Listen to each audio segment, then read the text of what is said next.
আজ সোমবার ৯ ডিসেম্বর। দৈনিক যুগান্তর। ভারত নিয়ে পররাষ্ট্র উপদেষ্টা অচল অবস্থা কাটিয়ে ওঠার আশা। পরিচালকদের জালিয়াতি ও খেলাফি ঋণ, সম্পদ বিক্রি করে ঋণের টাকা আদায় হবে। ঝটিকা সফরে আজ আসছেন ভারতের পররাষ্ট্র সচিব। নির্বাচন সংস্কার কমিশনের কাছে জনপ্রতিনিধিদের প্রস্তাব। নির্দলীয় সরকারের অধীনে স্থানীয় প্রতিষ্ঠানের নির্বাচন। ভারতকে হারিয়ে আবারও যুবাদের এশিয়া জয়। ভারতীয় হাইকমিশন অভিমুখে ৩ সংগঠনের পদযাত্রা। দিল্লির আগ্রাসন প্রতিহত করতে আমরা প্রস্তুত, রিজভী। সব দলকে নিয়ে সরকার গঠন করতে চাই, তারেক রহমান। অর্থনৈতিক সংকটে চলতি বাজেট, ব্যয় কমানো হচ্ছে ৫৩,০০০ কোটি টাকা। অবৈধ বিদেশিদের থাকতে দেয়া হবে না, স্বরাষ্ট্র উপদেষ্টা।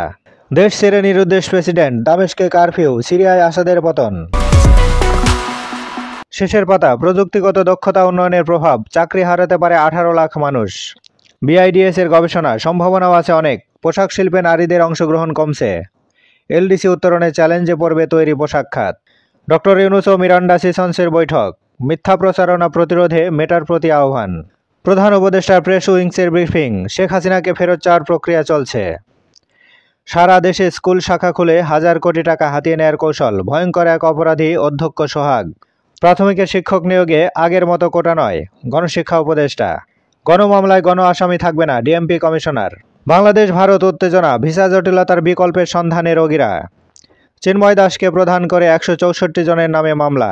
বাহুবলে ৫ টাকার ভাড়া নিয়ে ৪ ঘন্টা সংঘর্ষ।